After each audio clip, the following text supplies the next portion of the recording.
In 1967, the Soviet spacecraft Soyuz, with Kosmina and Vladimir Komarov on board, tragically perished upon landing on Earth after completing their mission.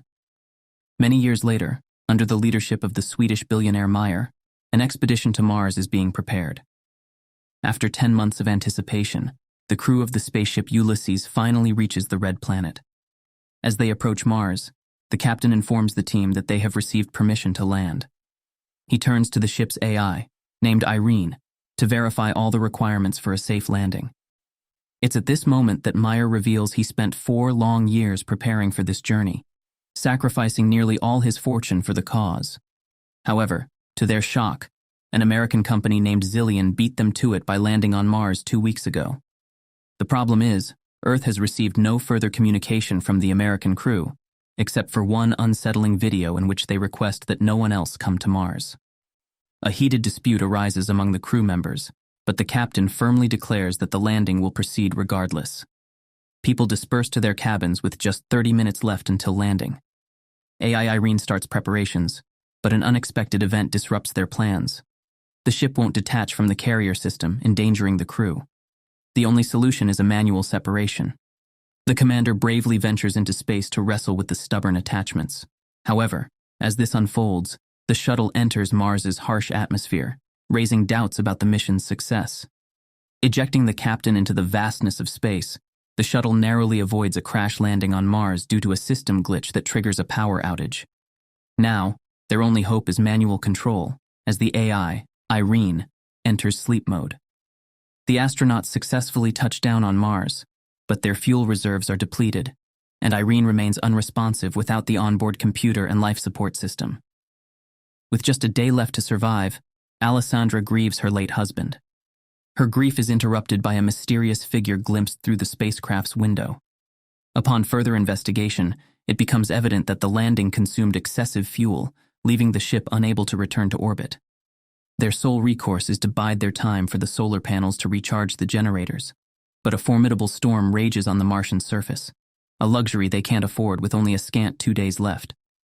In their desperate hour, Simon brings up the American vessel, Zeta 1, which outpaced them by a fortnight. While it likely met a disastrous end, there might still be functional batteries on board. The rover embarks on a quest, while those left aboard the spacecraft labor to kickstart the system. Basil, the ship's engineer, recollects that Irene has an energy-saving feature. He triggers a system reboot, but Irene remains unresponsive. The rover discovers the remnants of the American spacecraft, and among the wreckage, they uncover a lone, functioning solar panel. Unfortunately, there's no trace of the American crew. As they return to their ship, they spot an unconscious figure in a spacesuit. Despite their dwindling oxygen supply, Jana insists on bringing the person aboard. Nearby, they stumble upon the black box from the American vessel. Upon their return to the ship, Jan adamantly refuses to open the doors, arguing that 4 survivors are preferable to 8 corpses. Alessandra attempts to persuade him, but their pleas are in vain. Just as tension mounts, the discovered astronaut awakens, and at that moment, AI Irene springs to life and opens the doors. Upon examination, the newly found astronaut professes ignorance about the American crew. As the astronaut wakes up, he introduces himself as Vladimir Komarov, a Soviet cosmonaut born in 1927 in Moscow, who carried out the orders of the USSR government. He's completely bewildered about how he ended up on Mars, and remains tight-lipped about revealing any classified information. Komarov, however, confidently answers questions related to his era, which raises suspicions that he may be suffering from post-traumatic stress disorder. The astronauts message Earth for answers, and receive a response from American corporation Zillion, denying Russian involvement in their mission. This leaves the Ulysses crew confused. How could Komarov, who tragically died in 1967, end up on Mars? The crew wonders if he's a time traveler or an extraterrestrial presence. The psychologist's first task is to interrogate Komarov, who expresses hunger. Jana goes to get food while the rest investigate the situation. Basil suggests Komarov might have been waiting for them. Vladimir enjoys the food, but a shocking revelation follows. A woman reveals he passed away 5 decades ago, and his family buried him. Kov takes this news calmly. As for the ship, even though it has stabilized, It remains unreliable because the engines are non-functional, and there's no fuel, making leaving an impossible option. The crew keeps a close watch on Komarov, who appears to be calm until he suddenly vanishes. Simon searches the ship, but finds nothing. The group then makes a surprising discovery. Simon's spacesuit lacks a crucial component. Following a heat trail tracked by Irene, some of the crew decides to travel on foot, leaving the rover behind. Along the way, Alexandra reports a troubling finding. Komarov's DNA analysis shows a third strand, suggesting he's not entirely human.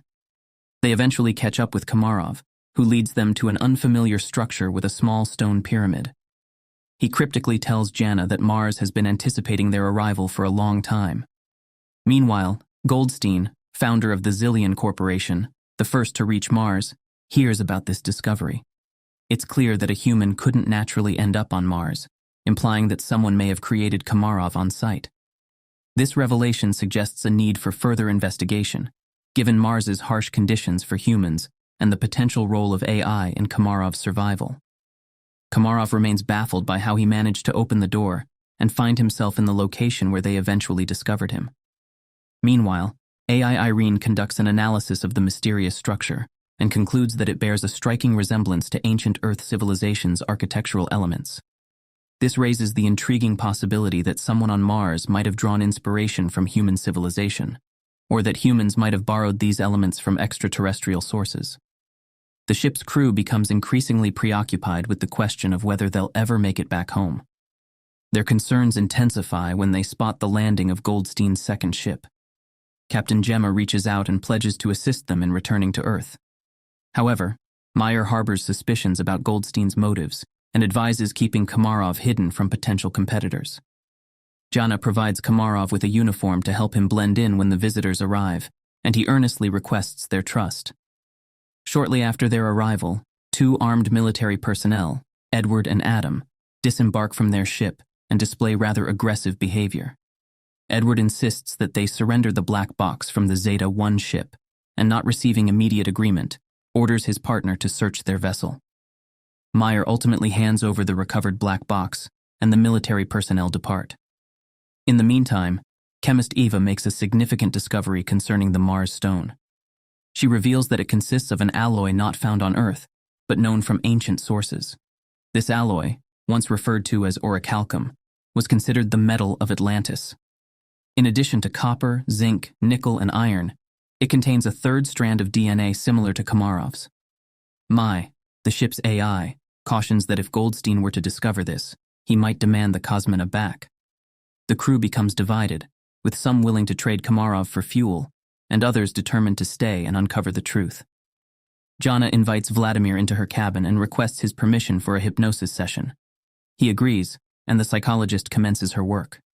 The rest of the crew eavesdrops on the conversation through transmission, though Komarov only shares the final moments of his time on the Soyuz spacecraft. As this happens, Gemma and Alan arrive on the ship, apologizing for the military's actions and offering to help resolve the malfunctions. Jana recalls her conversation with Komarov, where he expressed concerns about Earth's future due to human irresponsibility. Meanwhile, it's revealed that billionaire Meyer's flight 4 years ago had a deeper purpose. The rover sent a photo to Earth with a stone featuring unknown DNA. Meyer confesses, and Gemma explains the stone is an information storage system that can be rewritten. AI Irene deciphers the message on the stone, revealing it's a series of numbers. In this critical moment, Jan, previously distrustful of Meyer, leads a mutiny. He no longer trusts Meyer, who had warned them about Zillion. With the Americans offering help and the revelation that Meyer concealed the flight's true purpose, Jan is ready to switch to Goldstein, determined to combat his terminal illness. In a subsequent development, engineer Basil shares with Meyer that Komarov is a program similar to the stone they discovered. However, the most critical revelation comes when Basil successfully deciphers a copy of the black box from Zeta 1. This recording unveils a shocking truth. The ship's oxygen was deliberately cut off at the moment an American struck Komarov. This implies Komarov was indeed present on the ship. Furthermore, he activated the AI Irene upon boarding. Following this revelation, Meyer shows Jana a set of photos they received 4 years ago from Mars. To their astonishment, when decrypted, the images reveal Jana's own face. It dawns on her that Meyer brought her on the expedition with a hidden agenda. Disillusioned, Jana realizes that Meyer has manipulated everyone. In a sudden shift, she envisions herself back at her father's house, where Komarov reveals an astonishing truth. He informs her that she is the connection between Mars and Earth, and he has been awaiting her arrival for millennia. Now, he is ready to prepare her for a momentous decision. He shares coordinates on Mars with Jana, instructing her on where to go. Meanwhile, back on Earth, scientists inform Goldstein about Komarov's nature as the equivalent of a computer, and he himself is essentially a biological machine. They propose a radical solution, transferring Goldstein's brain into Aro's body, with no guarantees of preserving his personality. Despite the risks, Goldstein is willing to do anything to rid himself of his terminal illness. In the midst of this, Zana leaves the spaceship, despite Simon's protests. At the same time, technicians Alan and Alessandra are conducting tests on the spaceship's engine and discover that access to it is inexplicably blocked. Irene, the ship's AI, takes an unexpected turn by responding with jokes, a behavior entirely uncharacteristic of a machine. It becomes clear that she has reprogrammed herself, and her interface and logic are undergoing a significant transformation. She refuses to disclose who or what prompted this change. Engineer Basil comes to the realization that Irene's system is evolving, resembling the workings of a human brain. Irene admits to her ongoing transformation, while Jana stumbles upon a small stone pyramid. Simon compels Gemma to join him in searching for Jana. Jan notices their absence, and when he contacts Simon, he's told not to allow anyone inside. Just then, American military personnel arrive, demanding Komarov's surrender. Jan is willing to open the entrance, but the rest of the team objects. The mayor asks Basil to contact Goldstein, hoping for reason, but Irene has cut off communication with Earth. The engineer realizes drastic action is needed, but Jan opens the doors, allowing the military personnel to enter.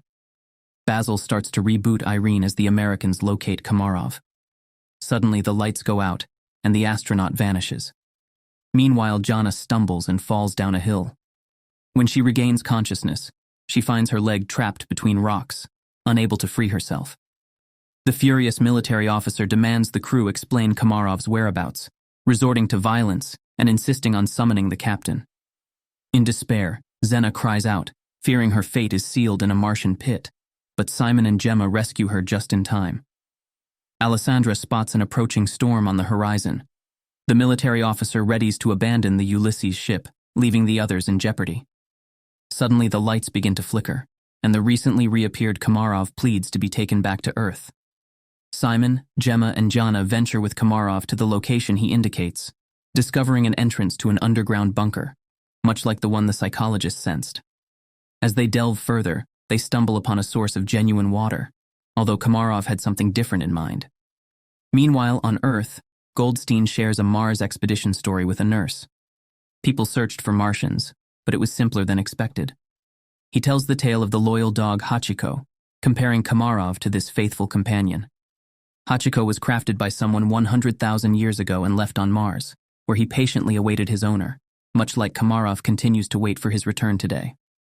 On Mars, the astronauts stumble upon a wall constructed from human bones, a chilling revelation that they are not the first inhabitants of this planet. It's not Earthlings colonizing Mars, but rather the Martians who once came to Earth, depleting the resources of the Red Planet.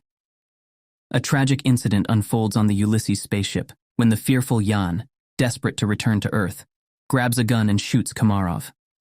Jana immediately collapses in excruciating pain, and Gemma flees the scene. Alessandra rushes to assist Komarov, and Simon tends to Jana. Sadly, Russian cosmonaut Kuzmina dies, and Jana's breathing stops. Simon, surprised by the cave's breathable air, performs artificial respiration on Jana, reviving her. Meanwhile, Gemma heads to the Ulysses ship, but gets news of Komarov's death and the approaching storm. In these dire circumstances, Mayor Meyer secretly sets out to find his crew because the Americans won't take the billionaire's team back to Earth. At this moment, recovering Jana spots light in the bunker. She guides Simon, and they see Komarov in a spacesuit. Mir finds the bunker entrance and joins Simon and Jana, where they're astonished to find a living Komarov. He explains that everything ended here long ago. They realize they're on Mars' North Pole and question how they got here. Komarov clarifies that this planet was once inhabited by a species, humans, who strayed from the right path. Survivors settled here but conflicted when resources ran low, ultimately returning to Earth. Plato named them the Atlanteans. Komarov waited for Zana for millennia. She embodied qualities from both human and Martian AI, the potential savior of humanity. The crucial decision of granting humans a second chance rested on her. Their conversation was disrupted by a military officer intent on taking the psychologist to Earth. The American pointed his weapon at the cosmonauts, and Jana sought Komarov's assistance. Surprisingly, the officer started gasping and collapsed. Upon returning to the ship, Simon ordered the crew to prepare for departure. Meanwhile, on the Zillion ship, Gemma tried to contact her associates, but none responded. She chose to journey back to Earth alone. The Ulysses crew went to her ship to establish contact and inform her about the military personnel. She remained unresponsive. Myers confessed his willingness to betray his team for legacy, like Goldstein, but Gemma couldn't bear harming people. Suddenly, Gemma's voice urged them to hurry. Goldstein had blocked the Zeta-2 ship's control panel, forcing them to prepare for the inevitable. Jana turned to Mars for guidance.